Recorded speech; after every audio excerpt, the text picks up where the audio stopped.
Hello, hello, hello. The Engage live stream is back. We've had one full day at Engage. Thank you so much. Many have joined us already. I'm delighted to see, well, not so many faces because I can't see your faces. This is all about me. I'm Jamie Gallagher, and this is the Engage live stream, the time of the year where the NCCPE hand over control of their YouTube channel, wisely or otherwise, to me to fill in some of the gossip and the day's goings on from the Engage conference. Maybe you have been with us all day, exploring, thinking, reflecting, sharing, networking. Maybe you're joining us for the very first time today.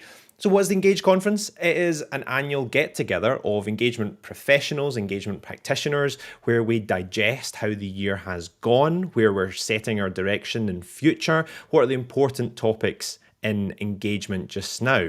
And so we've been hearing from a lot of people, and it's also just a chance to connect with other engagement practitioners. And I want us to connect during this live stream as well. So there's loads of you watching, which is great to see, but I don't want to see just watching. I want you to join in. I want you to say hello to me. I'll tell you the question I often ask my workshops. Why not? Let's start off with this.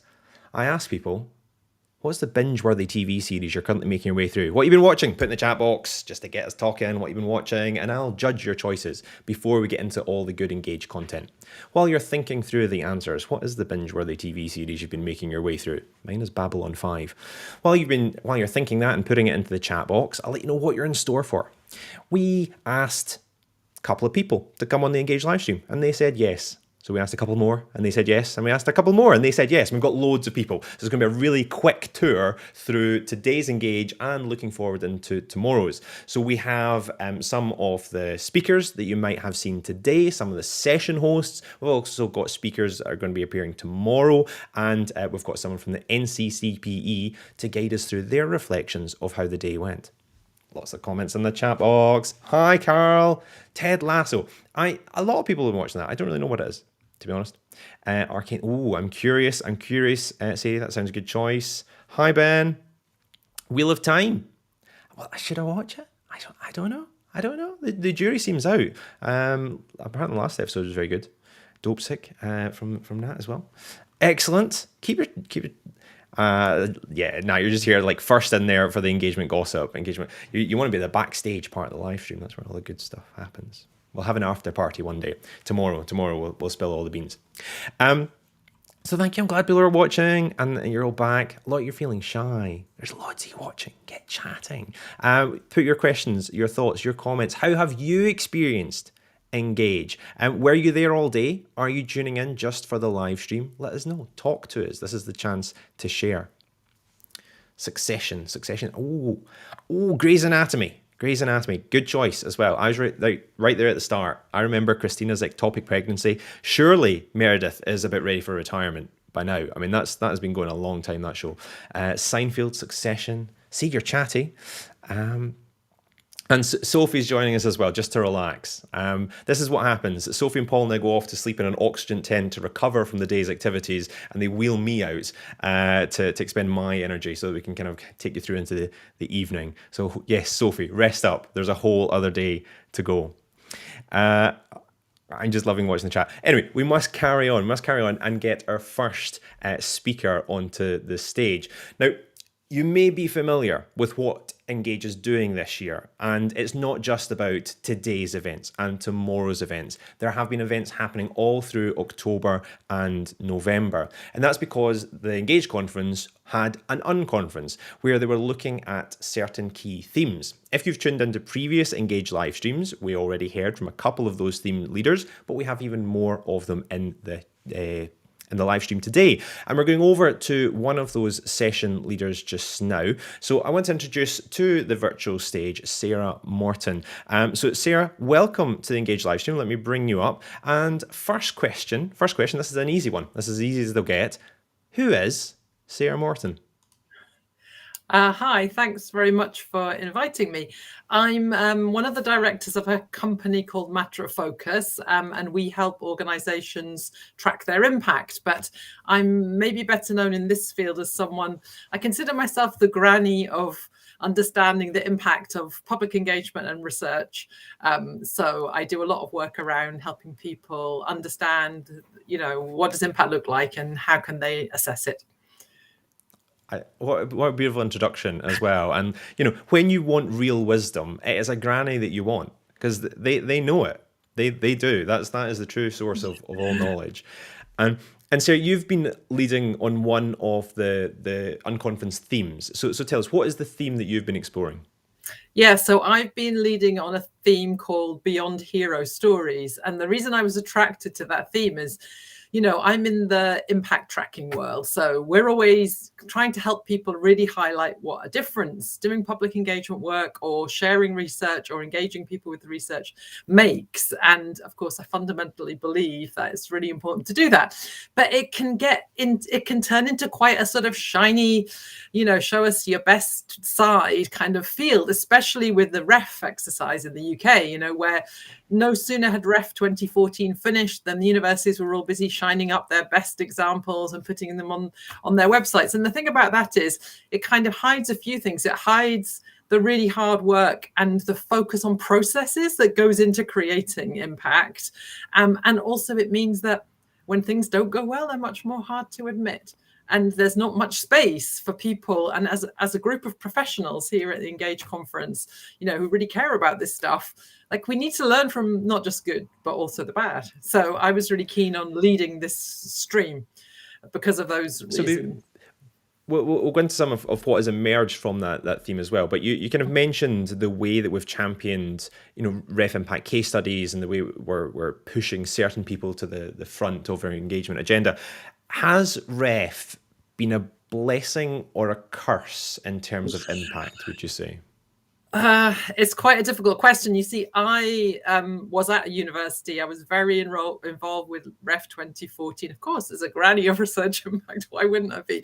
And I was quite dismayed afterwards at how quickly these big institutions just turned the machine around to, where are our next case studies, rather than how can we really support people to do this work well? And actually, one of the reasons I left the university and set up a company was because I felt there were much better ways of doing it. And, so I, on the one hand, REF highlighted a lot of work that was invisible before and valued that work, and people who cared about making a difference in the world became more visible, I think, in the system. But on the other hand, universities, and particularly in the current climate where they've become much more kind of commercialized, and what's happened with education over the last 20 or 15 years or whatever, they really want to show their best light, and they have this massive machine of PR people and everything who's just trying to kind of show the impact. And also the way they like to present it institutionally is it tends to be the heroes, the one person who somehow has had this incredible impact.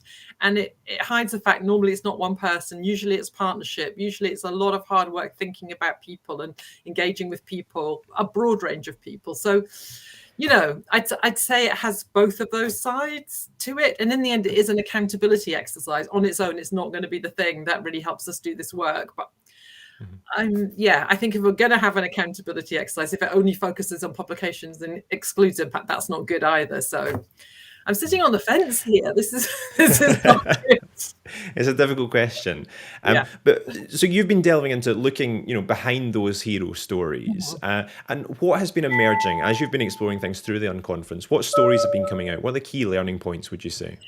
Well, I suppose what we've been trying to do in the stream, and I had some lovely helpers who volunteered their time as part of the stream as well, so thanks very much to them, was think about, well, how can we create an environment in which we can talk about difficult things and we can learn from failure? Initially, I thought, I don't know if you know, there's a whole international initiative called Fuck Up Nights, where they get people to talk about failure. Initially, I thought maybe we could join in with that. But in the end, we decided to kind of go our own way. So we devised a sort of process where we thought quite carefully about how do we create a safe space where people feel they can talk about things that they're ashamed, embarrassed, or are quite private to their institution or their team or whatever. So we spent a bit of time thinking about what a safe space looked like. And then we created a sort of structure for people to talk through failure, which is a little bit like the structure I used to talk about research impact, but just a slight kind of twist on that, where getting people to really talk about the different components of things that might have contributed to things going wrong, but also what learning they took from it and what they would do differently in the future. And then we ran that in an event. We had 45 people at an event in early November, including Canadians and people from other parts of the world, as well as people here in the UK, who then tried it out. So we had some groups and people shared their failures. And then we talked about, and we created an output, which is available at the conference, which is, well, what do we do to then create these cultures where people feel they can share the good and the bad, and people can learn and they're not blamed. And we, as a sector, grow up a bit and are able to really take a more rounded conversation forward. So I think it was good. It was good from the point of view people enjoyed sharing the stories, even though it was difficult. And we talked quite a lot about how do we want people to feel when they share a story of something that hasn't gone as they expected or hoped. And so there's some quite good practical recommendations in the outputs that are around those sort of themes about kind of helping people create safe spaces, have structures and processes for sharing the good and the bad, and learning and developing this more rounded learning culture. And so that's good to hear some of the way it's been evolving and the outputs you've made. Our time grows short, Sarah, so I was just wondering, so if people want to get hold of that output after Engage, what's the best way of going about that? I am not entirely sure what happens after Engage, but it's available on the Engage Padlet. And also Matter Focus, because we had so much interest in that session on sharing failures, we're going to run another one in January. So if anyone wants to go to our website and sign up to our mailing list, you'll get details of that session in January, which we were kind of thinking it might be quite a nice New Year thing, because everyone talks about New Year's resolution. So we thought maybe we could have a little bit of a riff on that and talk about, oh, well, my New Year's resolution is to talk more openly about things that have gone wrong. So yeah, thanks. So I've put a link in the chat box to the Matter Focus as well. And so from our very own Impact Granny, Sarah, thank you very much for joining us. Oh, you're welcome. Thanks for hosting. So that's our first guest. We've got loads more to rattle through. And if you are interested in the output, make sure you're paying attention to the Slack channel. As always, lots of information. The slides are going to be up there. So pay attention to the Slack channel for more information on Sarah's output.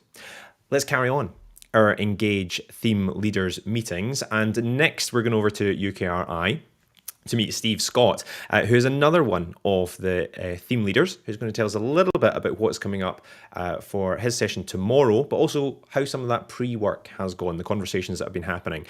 So let's welcome to the virtual stage our next guest, who is Steve Scott. And that is also our first question. Who is Steve Scott? Hi, Jamie. Nice to be here. So, yeah, I'm Steve Scott. I'm one of the public engagement leads at UKRI in the Central Public Engagement team. And my focus there is on public engagement with research and innovation. So this is kind of the highlight of my year, to be able to come together with lots of people that share a passion for that and to explore it in a bit more detail. Excellent. And as I say, you've been one of the theme leaders. So just tell us a little bit about what theme you've been exploring.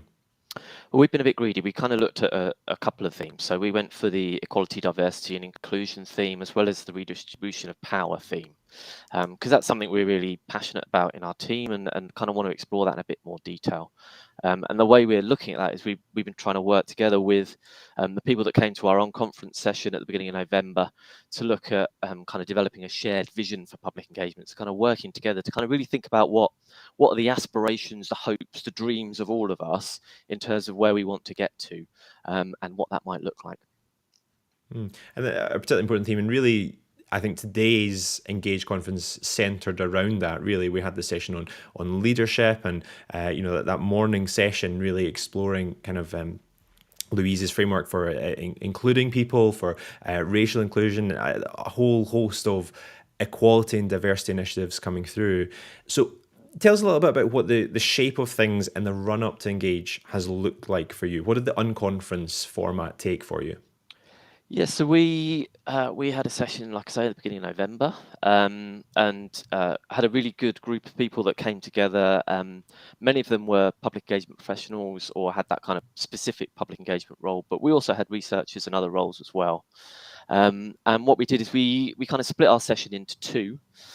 So first of all, we kind of had a bit of a kind of blue skies thinking about what public engagement and what the kind of culture we want to create within research looks like. So we kind of let people really have free rein to share with us what their hopes are and what they want to be working towards. So rather than necessarily thinking about the situation now, thinking about where we want to get to in 10, 15 years time and what we want things to look like. So we really let people kind of throw some ideas down on a Padlet, and we kind of used a provocation of a vision that was mentioned by the UKRI CEO Ottilie Liza in a talk that she did early in the year. She talked about this several times, thinking about a research innovation system that was kind of truly inclusive and enabled everyone to be able to contribute to it and benefit from it, and kind of saw where that took people in terms of some of the things that they came out with. So that was the first part of the session, and then the second part, what we did is we said, okay, well, this is where we want to get to. What sort of things can we kind of commit to? What the sort of actions that we might be able to do? But thinking about that in terms of kind of 4 different roles. So thinking about it from public engagement professionals perspective, thinking about it from funders like UKRI and what is it that we need to do to kind of make that vision a reality. Also thinking about researchers, and I've now forgotten who the 4th group was, which is terrible, isn't it? Organisations, so HEIs, research organisations, and kind of what they could do, and we kind of really that's where we're going to go tomorrow. We're going to kind of look at that in a bit more depth, some of those actions that were suggested, that we might be able to really commit to, and kind of with the action wall that NCCPE have set up for the conference, maybe some of what we can put on that action wall will be some of the commitments that come out of tomorrow's session. And would you say that you're exploring this topic because you think this is important, this is what Engage should be exploring, or is it this is a topic that's particularly important for UKRI just now? Well, I think it's both, but I think we're at a particular moment at UKRI. We had a new CEO start middle of last year, and that means there's a new strategy in development, and we're thinking about what public engagement's role is in that strategy. So, all of this stuff is important. We want to really make sure that engagement with the public, society, communities is really at the heart of what UKRI does and funds, and we're exploring how we can make that happen. And that's not just about how we influence the sector, but also thinking about internally, looking at ourselves and what we need to do internally to make the mechanisms and the machinery within UKRI work better to enable that to happen. So there's yes, it's important for the sector, but there is a little bit of a selfish thing that this is all helping us to form the ideas for our strategy and inform where we go with that. And so if people are watching and they want to maybe contribute to UKRI's vision and strategy going forward, there's maybe the ideal opportunity tomorrow at your session. So you're first up. What are people going to experience and encounter if they come along to your workshop tomorrow? So we'll basically give you a bit more information about some of the discussions at the unconference event. And then what we really want to delve into is kind of what are those practical things that we can all take forward. And that includes us as funders, and thinking about that in a bit more depth, and really give people an opportunity to kind of throw some ideas down on a page, knowing that that's all going to be collected by us, and actually it's all helping us to inform what we do moving forwards over the coming years, and how UKRI as an organisation functions to enable that to happen. Brilliant. So Steve, your session is at 9:15 tomorrow. If you're watching and that has kind of captured attention, get along to that session and make your voice heard. Also, in terms of outputs, what are we looking at in terms of outputs from your unconference? So we've got several Padlets. So we set up some Padlets from the unconference thing. I'll share some links on that.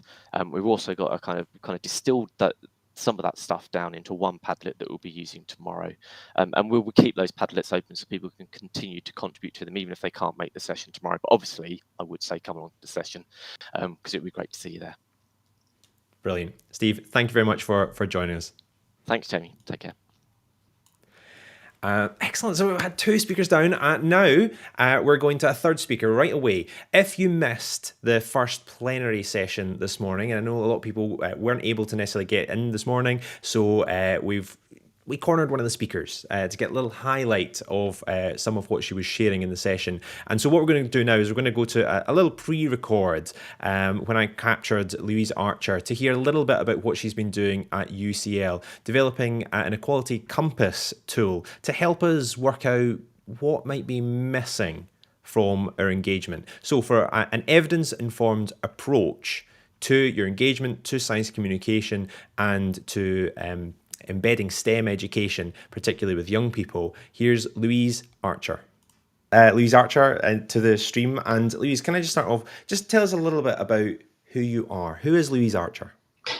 So thanks. I'm a Professor of Sociology of Education at UCL Institute of Education, which basically means I do lots of research. And a long-term fan here. Can I just say, like, long-term fan? Like, I'm. If you haven't encountered Louise's work, you need to get into the detail of it. The kind of evidence-informed approach is really, really fantastic. And today at Engage, you were showcasing one of the kind of tools, the frameworks that you've come up with, the compass. Tell us, Louise, what is the compass? Thanks. So the Equity Compass, it's really a reflective tool for practitioners to help orientate you towards more equitable and socially just practice. So it's something that we co-developed with our practice partners as part of a 5-year research practice partnership project with informal STEM learning practitioners. And really, it's just a way to help you stop and reflect on your practice and your organisation.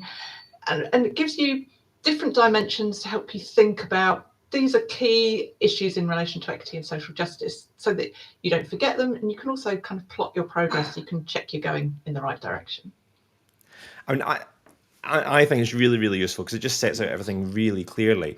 But what I was wondering is, how would you like to see public engagement professionals use this? So this lands on our desk and all of a sudden we're clear on the direction and what our engagement is actually doing. How would you like to see a public engagement professional use this? So we've got a summary document goes with it. So it'd be great to sit down and read it. I think there's a value in it, in using it to reflect on your own positioning, your own practice, to think about how to act more intentionally.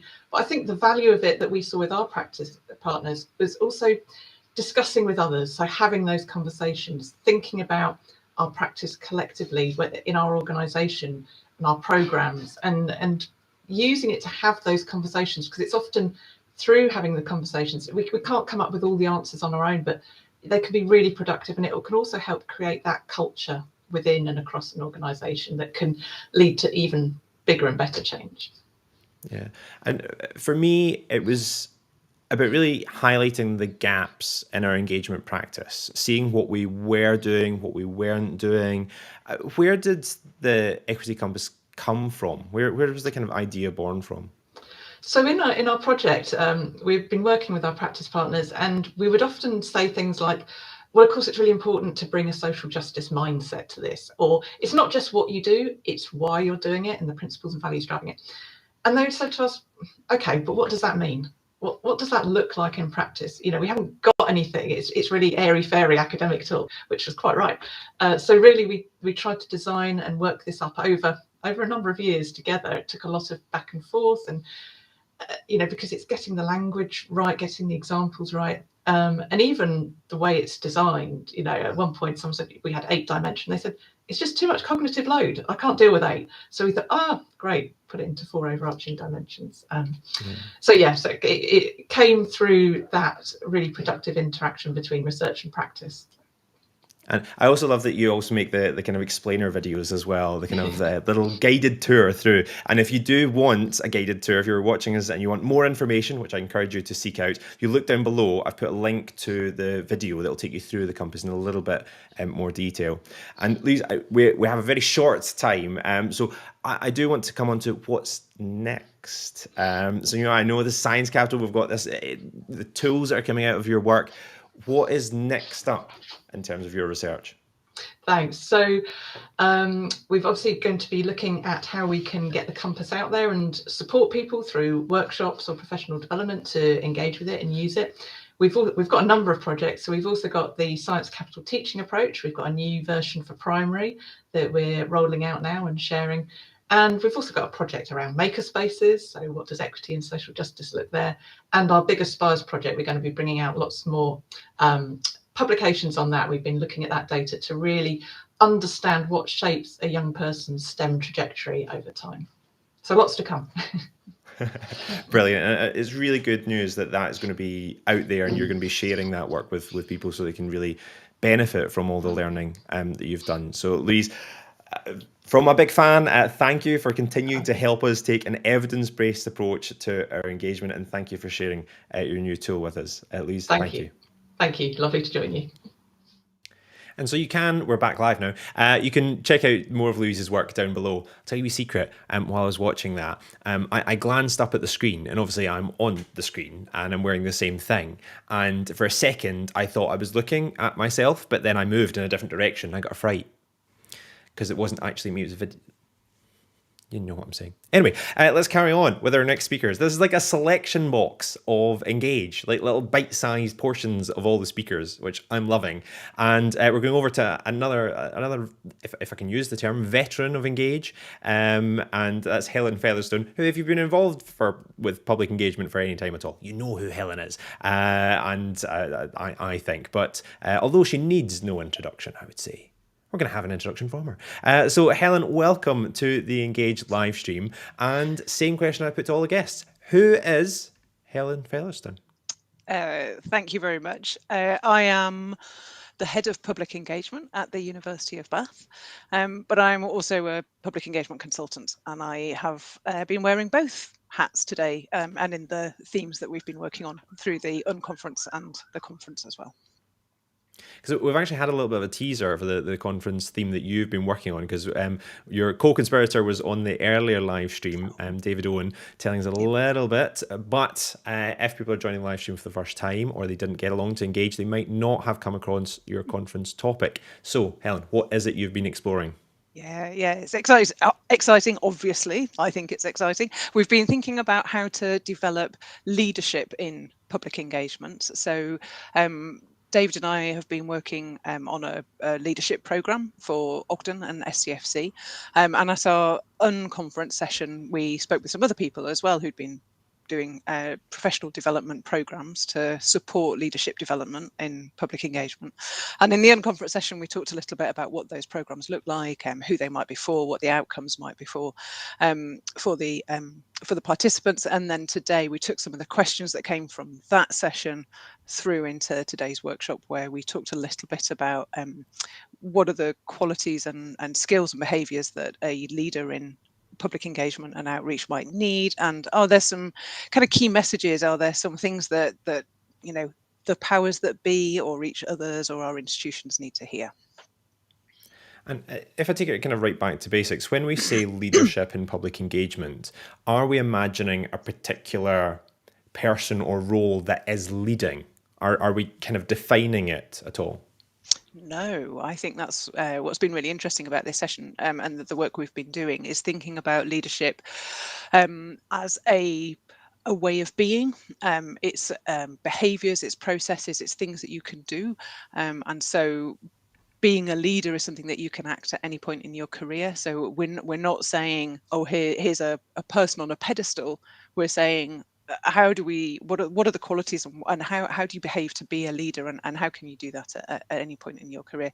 And also for people who, many of us as public engagement professionals, we are in leadership roles. We're trying to create change. We're trying to advocate for public engagement. We're trying to support people to do public engagement, but we might not have that in our job title or our role description. And so there's something there about empowering people to claim a bit of that leadership badge, and wear it with pride. That was coming out of the second plenary today. One line that kind of stuck with me was, we often think of leadership as coming from people in positions of power, but that's not necessarily the case. Someone can be leading from the ground completely. Yeah. So Helen, we heard from David a little bit about that pre-work that you had done in the conversations that had built up to the Engage conference. But at your session today, what kind of conversations were happening?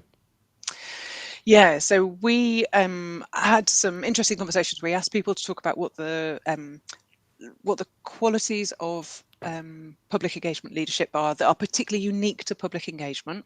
And actually that, I think, was probably one of the hardest conversations. We got less sort of traction with that conversation. I think the richest discussion was around how, and this is what we hear all the time, don't we, with our work in public engagement, that the structures and processes of the environment that we operate in is not set up for developing leaders in public engagement.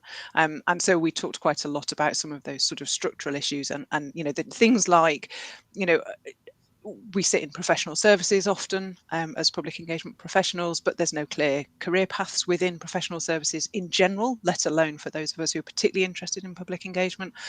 So then do we try and fit ourselves into academic families, job families, technicians? It's like, I'm not a technician, but they have a slightly better developed career pathways that are more overt. So just those sorts of things that are actually it's our system and structure that is difficult for us at the minute when we're thinking about how do we put support programs in place to develop either leadership of others, which is what I'm thinking about, but also if we're thinking about our own professional development and how do we enact that leadership and claim it. Mm-hmm, mm-hmm. And some of these outputs, the Padlets, things that have been created are available in the Slack channel.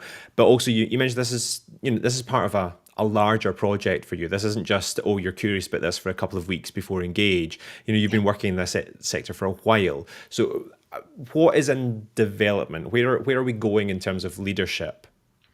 It's a good question. I feel like we're at the beginning of a conversation around this. I think being able to articulate what leadership in public engagement looks like or can look like is something that we don't have a good handle on. We don't have a good handle on how do we develop the skills and behaviors, so how do we get to that point? So I think I feel like we're at the beginning of quite a rich conversation rather than there's more to come. So I don't know the answer to that, Jamie. I don't quite know where we're going next. What I do know is that people seem quite interested, and it's always nice when you have a conversation and people are interested in being part of that conversation. So I'm forever grateful for all the people who come along and share their own personal wisdom and experience, because we wouldn't be here if it wasn't for the other people being here. So yeah, a very good place to start. Then you might not have a crystal ball to tell us where we're going in the future, but having these productive conversations is a pretty good place. Now, before I let you escape, Helen, one thing that the chat box seems to have caught on to is this idea that we are now a selection box of Engage. Now, accept a bounty. I like a bounty. But anyway, Helen, where I'm going with this is I can't let you escape without asking you, if you were a chocolate in the chocolate box of Engage, what chocolate would you be? Toughest question. Green triangle. Green triangle. Oh, well, on that note, off my screen. There's no place for green triangle here, I'm afraid, Helen. I'm not on board with that decision. But thank you very, very much for joining me today. Thanks, Helen. Bye. You only get to stay if you're a chocolate I like. And green triangles, nah, we're not having any of that. And much rather have a bounty. Let's carry on. Let's meet another chocolate in our fabulous box, and we're going to the NCCPE now, and one of the team themselves who have had a long day already, but their day is not done yet. Let's say hello to one of the people behind all of the goings on. It's Maddie Ford. Maddie, welcome to the Engage live stream. Tell us, who is Maddie Ford and what chocolate would you be? Oh, I knew you were going to ask me that, and I have absolutely no idea. I'm Maddy. I'm part of the NCCP team. I'm the project manager, so I do all sorts of things in my role, and Engage is one of them, which is amazing. And I love a bounty as well. I'm going to say I'd love to be a bounty. I don't know why. I like that choice. You can stay. So Engage, it's been a busy day already, and being part of the team, it's a little bit overwhelming. One thing I was asking Paul about when we met for the live stream last week was the way Engage felt last year, which I think for me felt quite different. There was day one was quite emotionally raw. It was our first chance of really come together, a very, very stressful and uncertain and emotive time. If you just think back to that Engage last year and the Engage this year, would you say that it has been a kind of similar feel, or does this year feel different to last year? Yeah, it's a good question. I think you're right. I think last year felt special in lots of different ways. I suppose one of the reasons was that we were all getting back together after such a turbulent year, and I think this year has a similar feeling. I think, you know, speaking for myself in particular, I love this chance to get back together as a group of people, but I feel like, you know, we've tried to be very actions focused with this Engage. You know, I'm sure especially the theme leaders from the unconference are sick of us going, what are the actions from what you're doing? And I think having the distance from that initial shock of the whole world being turned upside down, I think it's, first of all, it's driven people to want to make change and sort of you know, recover as best as possible and address some of the challenges that have been brought up. But I think having that distance allows that. We're over the shock, and now we can move on and do stuff and change stuff. So this is a very action orientated Engage, and we want to take some kind of real concrete actions forward from it. This also, the Engage has felt different because of the unconference. It's not just been 2 days or a few days of intense activity. It's been, you know, a month-long program. Why did you decide this was the kind of year to introduce this kind of long run-up, and how do you feel that the unconference has gone? Yeah, I think we never feel like we have enough time at Engage. You know, it's normally 2 days. Last year it was 5 days. We're back to 2 days again. And when everyone gets together, there's so much to talk about. And it so often feels like we're dragging people away from these conversations that they've been waiting to have, and, you know, that you could get much deeper into. So the idea behind the conference was, first of all, to make sure that the conversations we were having were, you know, exactly what people needed to be talking about, exactly what the sector needed at this point in time, but sort of drawing it out so that there was, you know, things were not frantic like Engage can be when you're nipping between sessions and going into plenaries and, you know, networking, but a chance to focus in and have these extended conversations, then pick them back up again at Engage. And, you know, this won't be the last that these conversations happen. You know, we will take these conversations forward and all of the actions that come out of it. So I think sort of slowing down, giving people a bit more time, but just making sure we're being completely directed by the sector as well. And then your other question, it's gone really well. I think you also asked how the conference has gone. It's been brilliant, and I'm just absolutely loving seeing all the theme leaders pop up on the live streams, and when we've been going, you know, seeing them at work in the workshops that they're leading today and tomorrow. It's nice to kind of see that journey of the work that they're doing. And then I just wanted to kind of finish off with how you've experienced Engage so far as well. So you know, you've been to a lot of sessions today. You're running the networking session. Have you noticed anything that's kind of sticking in your mind? Anything you're thinking, oh, that's a really interesting idea, or unexpected parts of Engage this year? Yeah, I think the 2 plenaries today have been incredible, and I think the plenaries always are at Engage. I'm sure I'm biased. I think particularly starting off with such a practical focused session this morning. So literally here are the tools that you can use to create change in your organization. I think that was just a really good way to start, just like, right, here we go, this is what you can do. A good way to kind of position ourselves at the beginning of the conference. And obviously hearing from all of the leaders in the second plenary, hearing people's stories, it's such a nice way of doing it, especially gathered around the campfire, which I think people particularly liked. But I think the thing that I've taken from today is this idea of being uncomfortable, and all of us getting comfortable with being uncomfortable. And I think that was especially brought out in the session this morning. And I wrote down something that Faye said this morning, Faye Scott from the NIHR, about leading from the position of pain that others have experienced and that burden that other people are carrying around. And that, you know, when there's just something that, and you think, oh, you know, it's something that shouldn't have to be said, but she said it and it felt uncomfortable. But I think that's, to change, we have to get comfortable with being uncomfortable, and hopefully Engage is that safe space where we can experience that. Yeah, a really important message. And if anyone missed the plenary sessions as well, they will be available on catch up shortly after Engage as well. Yeah. But Maddie, I will let you escape and prepare for day 2. Thank you very much for you. joining us. Thanks, Bye-bye. Jamie. We have just one more guest to meet. If you're in the second plenary, then you have already met him, Dominic Galliano. Also, if you've watched live streams with me, this is not the first live stream Dom has done with me, but we're wearing very different hats then. We're talking mainly about Beverly Crusher, but that's a whole other life away. Today, we're thinking about Engage. Today, we're thinking about leadership. And in the session that Dom was at, we had lots of different speakers. And one thing I wanted to share from you was the actions they would like you to take away surrounding the idea of leadership. So I noticed sometime Esme Ward said, it's like this kind of comment, she said, we often talk about a human-centered approach. What's the alternative? Which was rather terrifying, and that'll stick with me for quite a while. But in terms of actions to take away, Ruth Gill suggested that you find someone that you respect, you admire, and go and have a coffee with them. Have a chat. Samishka said, listen to people. Again, not just from those people in positions of power, but from people on the ground.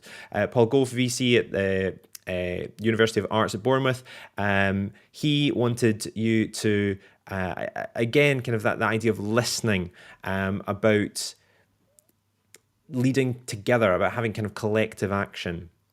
Esme Ward, a nice little Trek reference that I'll throw at Dom. Dom, you need to tell me what this is from, right? This is going to be your first test. Esme Ward effectively told us to go and climb a rock. She's talking about getting into nature. So Dom, I'm going to come to you in a second and ask you, do you know that Star Trek reference, go climb a rock? You better, otherwise you're booted straight off. And Dom's suggestion was to be kind. So let's introduce kind Dom to the screen. Dom, welcome to this stream. If we've not encountered you before, Jamie. who are you? I'm the head of public engagement at UCL. And what chocolate would you be? I think just a good solid Snickers bar. So yeah, I think that, yeah. I'll allow. Slightly sweet, and giving energy. Yeah. And that important question, go climb a rock. Where's that from? Is that from Star Trek 5? Like when they're climbing at the start? Why are you referencing that film? Jamie. We're allowed. Anyway, yes, it's on. Captain Kirk has a t-shirt that says "Go climb a rock." Anyway, enough Star Trek. Another Star Trek stream another day. Engagement and leadership. That's what you were exploring today. So why is this a particularly important point to talk about leadership and engagement? Many different reasons. I mean, Helen kind of touched upon some of them in kind of just now in the conversation. A lot of times leaders aren't in kind of positions of power. So within university structures, and more so within university structures where there's a performative element to how they support engagement. You know, you always kind of have to feel grateful for what it is you're given, whether it's a limited budget or limited staff. So even if you're in a position of power within an engagement role within a university, you always kind of be, you still have, that's limited. That's very, very limited. On top of that, a lot of us are professional services roles, and within within a university, that kind of comes with a power difference to the academics, especially the very senior academics who are running the university. You know, professional services kind of will sadly always be seen as kind of a second-class citizen, as a bureaucrat or something like that, rather than there to kind of support and enrich the research and teaching and the activities of the university. So it's really, really important to kind of, talk about leadership in positions where there is no power. And in the plenary, we had a lot of different points of view. So you didn't all come from one background, one university, and you were all discussing the same topic, though, leadership. Did you find that people were discussing the same thing, or different perspectives, bring different views on leadership? So did you feel that the conversations were similar or different depending on who was sharing? I think both. They were kind of very similar in terms of the themes that they were bringing together. They were kind of leadership from within a group of people, leadership being together, but from very different perspectives. And that's what I found really empowering, actually. It was when you do lead, it can feel very lonely. So it's always really inspiring to hear about others sharing their stories, especially when they resonate with you, and you learn from the nuance, from the difference, kind of like sort of between the different situations. So it's really interesting hearing from those museum sector, hearing from that kind of fantastic story, kind of sort of in India. It was kind of it's the differences that kind of really enrich it for me, and but it's also kind of really empowering to hear the similarities and kind of be like, yes, it's not just me alone that's kind of feeling this or feels that this is important. Would you say that leadership in terms of public engagement exists? And if it does, is it existing in its correct form? It's a really interesting question. I think it definitely does exist, because I think each public engagement professional is a leader. So, I think it definitely exists. And I think it's kind of very... it's driven by our desires and the sort of and the important things that we place in terms of how we do the job. We're doing these jobs because we love these jobs and we think they're important. And I think that drives that leadership. Now, is there absolute leadership? I don't think there should be absolute leadership in engagement. I don't really see the UKRI public engagement team or the NCCPE as absolute leaders in engagement. Those shouldn't exist, especially for a sector that is all about collaboration, listening to each other and learning. So I don't think any sort of absolute leadership should exist over this, however much UKRI may want to kind of like try and tell us otherwise. But no, even the public engagement team at UKRI have been very open about that consultation on public engagement. They want to hear from us as well. So yeah, as a sector, I don't think there is an absolute leadership. And again, we've got such short period of time together. But I was wondering, you said that every public engagement professional is a kind of leader. How do we find those voices that are currently being neglected? How do we make sure that we're listening to the leaders that we're currently ignoring? I think that's the really big challenge. We find that problem at UCL. It's such a big university, and public engagement professionals kind of sometimes come into a single department and we don't even hear about them. And this is just internally within one institution. There's probably some public engagement professionals within UCL that I don't know about yet. So this is yet within one institution, let alone kind of across all of the UK. So I think it's really important for us to come together in conferences like this to kind of share our learning, and also to kind of be open to hear from people that may have slightly different ideas to you. I still think of myself as kind of quite a new person in engagement. I still think I'm the kind of outreach officer that started at the Institute of Physics many years ago. It's really difficult to kind of sometimes refocus that, realize, actually, no, I'm now kind of at this stage. But the beauty about that now is I can actually amplify voices from kind of other people who are just starting out. So it was really fascinating. For example, we've got a public engagement coordinator who's joined our team for a very short amount of time to help us launch our Beacon Bursaries, our funding round. And she decided to kind of challenge us on how we were doing EDI around the Beacon Bursaries, the processes we'd be using. And she's been able to kind of innovate and lead on that and kind of change the entire system. And she's just there for 6 weeks, and kind of literally it's her first job coming out of a PhD. So it's really fascinating to be able to listen, respond to that, and give her the chance to lead in kind of a very short role. So that's been, you're always learning. Yeah, always learning, and a lot of agreement and support for what you're saying in the chat box as well, which is great to see. Dom, thank you very much for joining us on the Engage live stream. Thanks for having us, and thank you for doing this. It's really lovely to have at the end of the day. So I love them; they're so fun. I just want to say I'm not going to be around tomorrow because I'm going to be striking tomorrow on Friday. But I really hope everyone has a fantastic Engage tomorrow, and yeah, I'll see you around. Bye, Dom. Thanks. Okay. And so that brings us to the end of our first Engaged live stream. Worry not, because we're back again tomorrow, so you can catch up on all the goings on. We'll be here again. There's another link. Make sure you click on the NCCPE YouTube channel, click subscribe, click set notification. Then you're going to know when we go live. But it's at 4:45 tomorrow when we bring you different guests again, including people from the NCCPE and some of the session leads and some speakers for all the conference gossip. But for me, I'm Jamie Gallagher, and I want to say thank you very much for joining me in the stream. Thank you for chatting along and just being social. I will see you all bright and early tomorrow. 9:15, the sessions start. Make sure you choose your workshop early, and I'll see you again in the live stream at 4:45. Thank you for joining. Bye-bye.